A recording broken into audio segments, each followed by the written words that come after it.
नमस्कार. आज आपण महाराष्ट्राच्या इतिहासातल्या एका अत्यंत महत्त्वाच्या आणि थरारक घटनेवर बोलणार आहोत. नमस्कार. छत्रपती शिवाजी महाराजांनी केलेला अफजल खानाचा वध. आपल्याला जी माहिती मिळाली आहे त्या आधारावर जरा खोलवर जाऊया. हो, नक्कीच. ही फक्त एका लढाईची गोष्ट नाहीये, नाही का? यात खूप काही आहे. महाराजांचं धैर्य, त्यांची बुद्धिमत्ता. अगदी. आणि स्वराज्य स्थापनेचा तो निश्चय, ते सगळं यात दिसतं. बरोबर. आजच्या चर्चेचा उद्देश हाच आहे की या प्रसंगातले बारकावे, त्यामागची रणनीती आणि त्याचे परिणाम काय झाले हे समजून घेणं. सुरुवात करूया अफजल खानापासून. म्हणजे त्याची पार्श्वभूमी, त्यावेळची परिस्थिती काय होती. हो, तिथूनच सुरुवात करूया. अफजल खान हे नाव ऐकलं की आजही अनेकांना दरारा वाटतो. आपल्याला मिळालेल्या माहितीनुसार तो विजापूरच्या आदिलशाहीचा एक मोठा सरदार होता. पण फक्त तेवढंच नव्हतं ना. नाही, त्याहून बरंच काही. अफजल खान म्हणजे आदिलशाहीतला एक, काय म्हणतात त्याला, अत्यंत मुरलेला आणि बलाढ्य सरदार. अनुभवी होता, महत्वाकांक्षी होता. आणि क्रूर म्हणूनही त्याची ओळख होती असं म्हणतात. हो, त्याची ख्याती फक्त लष्करी सामर्थ्यामुळे नव्हती. त्याची क्रूरता, म्हणजे प्रतिस्पर्धेला कोणत्याही मार्गाने चिरडायची वृत्ती, यासाठी तो ओळखला जायचा. आदिलशाही दरबारात त्याचं वजनही खूप होतं. आणि शिवाजी महाराजांवर चालून येताना त्याने म्हणजे एक प्रकारची दहशतीची रणनीती वापरली होती. देवळं उद्ध्वस्त करणं वगैरे असं काही ऐकण्यात आहे. हो, अगदी. म्हणजे स्रोतांमध्ये याचा स्पष्ट उल्लेख आहे. वाई प्रांतातून पुढे येताना त्याने तुळजापूर, पंढरपूर अशा महत्वाच्या तीर्थक्षेत्रांना त्यांना त्रास दिला, मूर्ती तोडल्या. हा केवळ विध्वंस नव्हता खरं तर. ही एक ठरवून केलेली मानसिक लढाई होती. अच्छा. शिवाजी महाराज आणि त्यांचे मावळे यांचं मनोधैर्य खच्ची करायचं, त्यांच्या मनात भीती निर्माण करायची, हा त्यामागचा उद्देश. त्याला वाटलं असा धाक दाखवला की महाराज लगेच शरण येतील. म्हणजे तो महाराजांना कमी समजत होता, एक तरुण राजा म्हणून. निश्चितच. खान शिवाजी महाराजांना डोंगरातला उंदीर वगैरे म्हणायचा. त्याला वाटलं हा एक नवखा तरुण आहे, याला काय चिरडायला वेळ लागणार. पण महाराजांनी तोपर्यंत काही विजय मिळवले होते ना, त्याचं सामर्थ्य वाढत होतं. हो, त्याची कल्पना खाडाला नक्कीच होती. पण स्वतःच्या अफाट सैन्यबळापुढे आणि अनुभवापुढे महाराजांचा निभाव लागणार नाही असा त्याचा पक्का समज होता. आणि हीच त्याची सगळ्यात मोठी चूक ठरली. मग आदिलशाही दरबाराकडून त्याला नेमकं काय फरमान मिळालं होतं, काय कामगिरी होती. त्यावेळी विजापुरात बडी बेगम साहिबा कारभार पाहत होत्या. शिवाजी महाराजांचं वाढतं वर्चस्व, त्यांनी जिंकलेले किल्ले, आदिलशाही मुलुखात त्यांची घोडदौड, यामुळे दरबार चिंतेत होता. मग त्यांनी अफजल खानाला बोलावून घेतलं आणि ही जबाबदारी दिली.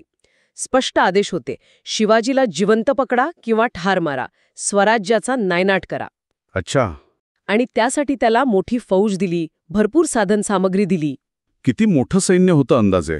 काही आकडेवारी आहे का आपल्या स्रोतांमध्ये? आकडे थोडे वेगवेगळे दिसतात स्रोतांमध्ये, पण साधारणपणे 10 ते 12,000 घोडदळ, तितकेच पायदळ, मोठा तोफखाना, उंट, हत्ती अशी प्रचंड फौज होती. बापरे. त्या काळातली ही खूप मोठी फौज म्हणायला हवी. याउलट महाराजांकडे मुख्यत्वे मावळ्यांचं सैन्य, संख्येने खूप कमी. त्यांची ताकद होती गनिमी कावा आणि डोंगरी किल्ले. त्यामुळे कागदावर बोलायचं तर खानाचं पारडं प्रचंड जड होतं.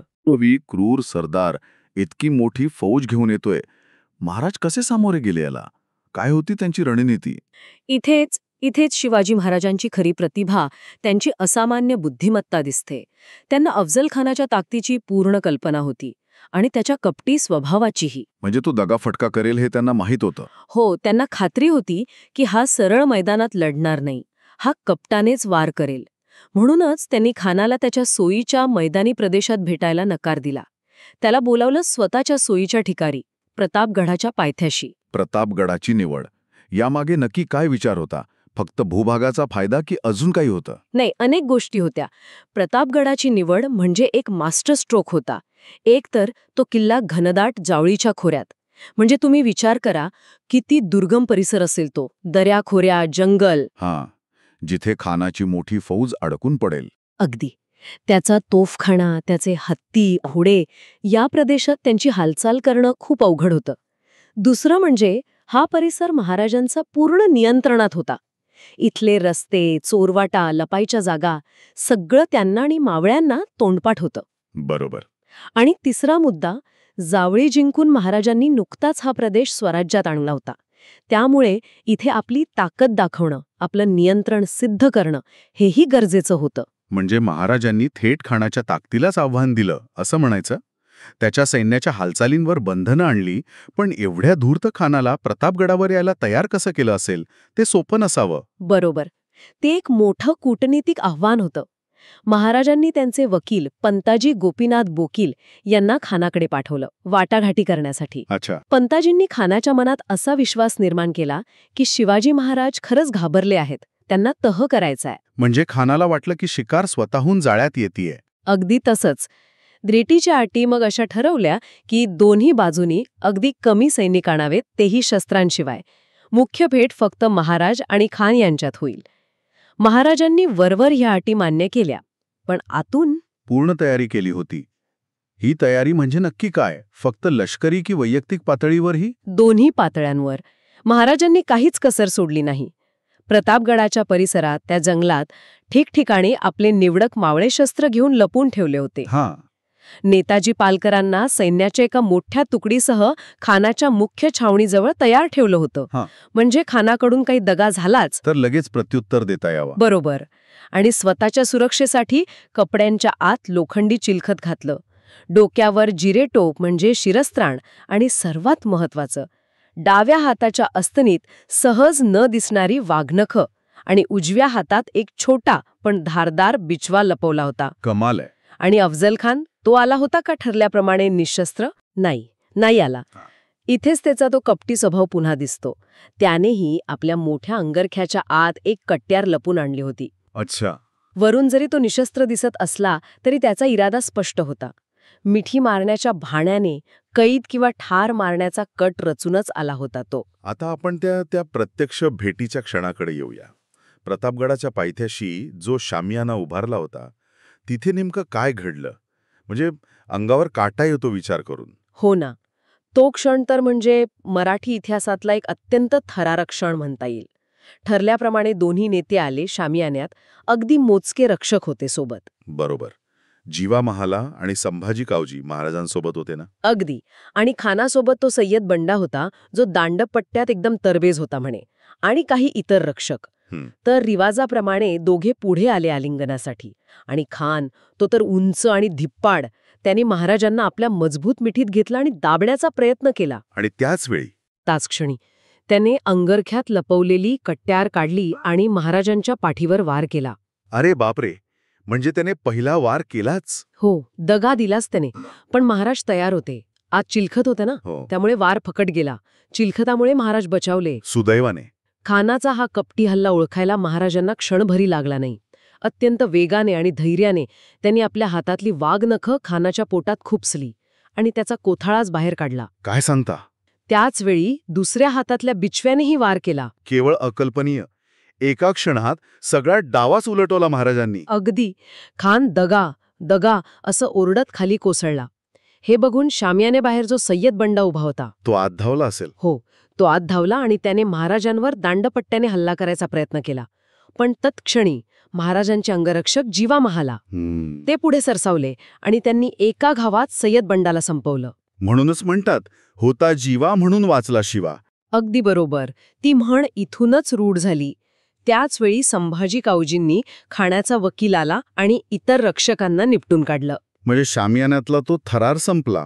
मग लगेच लढाई सुरू झाली. हो, खानाचा वध झाला हे निश्चित झाल्यावर महाराजांनी लगेच पूर्वनियोजित इशारा दिला. प्रतापगडावरून तोफांचे आवाज कडाडले. संकेत होता लपलेल्या सैन्यासाठी. बरोबर. जंगलात जे मावळे दबा धरून बसले होते त्यांच्यासाठी हा संकेत होता, हल्ला करा. आणि मग काय झालं? मराठ्यांनी कसा हल्ला केला खानाच्या फौजेवर? मग काय विचारता? कान्होजी जेधे, मोरोपंत पिंगळे, नेताजी पालकर, हंभीरराव मोहिते असे सगळे शूर सरदार आपापल्या तुकड्या घेऊन तुटून पडले. खानाची प्रचंड फौज होती, पण ती पूर्णपणे गाफील होती. आणि मराठ्यांनी वापरला त्यांचा हुकमी एक्का, गनिमी कावा. त्या डोंगराळ अनोळखी प्रदेशात लपून छपून अचानक हल्ले केले. खानाची एवढी मोठी फौज, त्यांचं काय झालं या अचानक हल्ल्यापुढे? ते तर गोंधळून गेले असतील ना? पूर्णपणे गोंधळ उडाला त्यांच्यात. त्यांचा मुख्य सरदार मारला गेला होता, नेतृत्वच नव्हतं. त्यात हा अनपेक्षित हल्ला, आणि तोही अशा अवघड जागेत. मराठ्यांच्या हल्ल्यापुढे त्यांचा अजिबात टिकाव लागला नाही. म्हणजे अक्षरशः दाणादाण उडाली असेल. हो, अक्षरशः हजारो सैनिक मारले गेले. काही पळून गेले, पण त्यांनाही मराठ्यांनी सोडलं नाही. हजारो सैनिक कैद झाले. म्हणजे हा मराठ्यांसाठी एक मोठा आणि निर्णायक विजय ठरला म्हणायचा. होय, हा केवळ विजय नव्हता. आदिलशाहीसाठी हा एक प्रचंड मोठा धक्का होता. मराठ्यांनी फक्त लढाई जिंकली नाही, तर त्यांना प्रचंड लूट मिळाली. शस्त्र, घोडे, हत्ती, उंट, खजिना, खूप काही. अफझल खानाची सगळी फौजच नष्ट झाली जवळपास. अगदी. नेताजी पालकरांनी तर पळून जाणाऱ्यांचा पार वाईपर्यंत पाठलाग केला आणि त्यांचंही मोठं नुकसान केलं. या विजयाचे परिणाम काय झाले मग? ही बातमी जेव्हा पसरली असेल, काय प्रतिक्रिया उमटल्या असतील? विचार करा, अफजल खानासारखा बलाढ्य सरदार ज्याच्या नावाने लोक थरथर कापायचे, त्याला शिवाजी महाराजांसारख्या तरुण राजाने केवळ मारलं नाही, तर त्याच्या अख्ख्या फौजेचा धुव्वा उडवला. ही बातमी वाऱ्यासारखी पसरली दख्खनमध्ये, उत्तरेत, सगळीकडे. आणि यामुळे शिवाजी महाराजांची कीर्ती, त्यांचा दरारा एकाएकी प्रचंड वाढला. लोक त्यांना आता फक्त एक बंडखोर जहागीरदाराचा मुलगा म्हणून नाही, तर एक पराक्रमी स्वतंत्र राजा म्हणून बघू लागले. स्वराज्याच्या दृष्टीने या विजयाचं काय महत्त्व होतं? खूप जास्त महत्त्व आहे. 1659 मधला हा प्रतापगडचा विजय स्वराज्याचा पहिला मोठा, खऱ्या अर्थाने स्वतंत्र लष्करी विजय मानला जातो. अच्छा. यामुळे झालं काय की मराठा सैन्याचं आणि सामान्य रयतेचं मनोधैर्य खूप उंचावलं. आपल्या राजाकडे फक्त शौर्य नाही, तर असामान्य बुद्धी आणि नियोजन क्षमता आहे याची खात्री पटली. लोकांना विश्वास आला की आपण मोठ्या शत्रूंनाही हरवू शकतो. अगदी. आणि यामुळे स्वराज्याच्या विस्ताराला मोठी चालना मिळाली. आणि शिवाजी महाराजांचं नेतृत्व अधिकच मजबूत झालं असेल. नक्कीच. या एका घटनेने शिवाजी महाराज हे केवळ स्थानिक नेते नाहीत, तर आदिलशाही आणि पुढे मुघलशाही सारख्या मोठ्या सत्तांना आव्हान देऊ शकणारे एक सामर्थ्यशाली स्वतंत्र शासक आहेत, हे सिद्ध झालं. अफझल खान वध ही घटना म्हणजे फक्त एक लढाई नाहीये.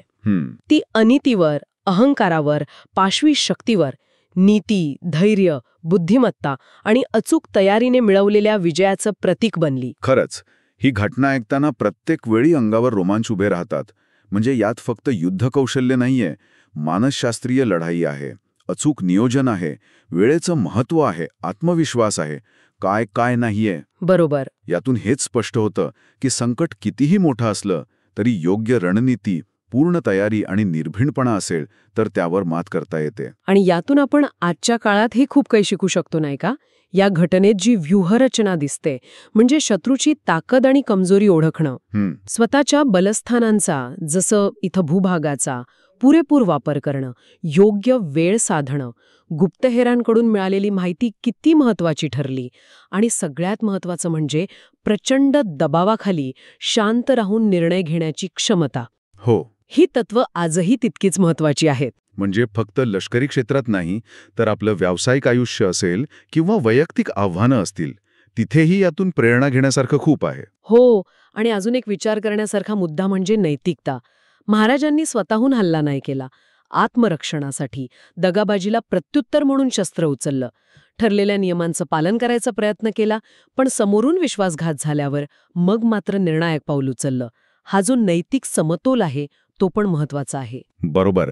तर मग ह्या चर्चेतून एक अंतिम विचार असा येतो की इतिहास हा केवळ भूतकाळातल्या गोष्टींचा अभ्यास नाहीये. अगदी. त्यातून मिळणारे धडे वर्तमानात आणि भविष्यातही आपल्याला मार्ग दाखवू शकतात. अफझल खान वधासारख्या घटना आपल्याला फक्त आपल्या पूर्वजांच्या शौर्याची आठवण करून देत नाहीत, तर कठीण परिस्थितीत कसं वागावं, कसा विचार करावा याचीही शिकवण देतात. यावर नक्कीच आपण सगळ्यांनी विचार करायला हवा.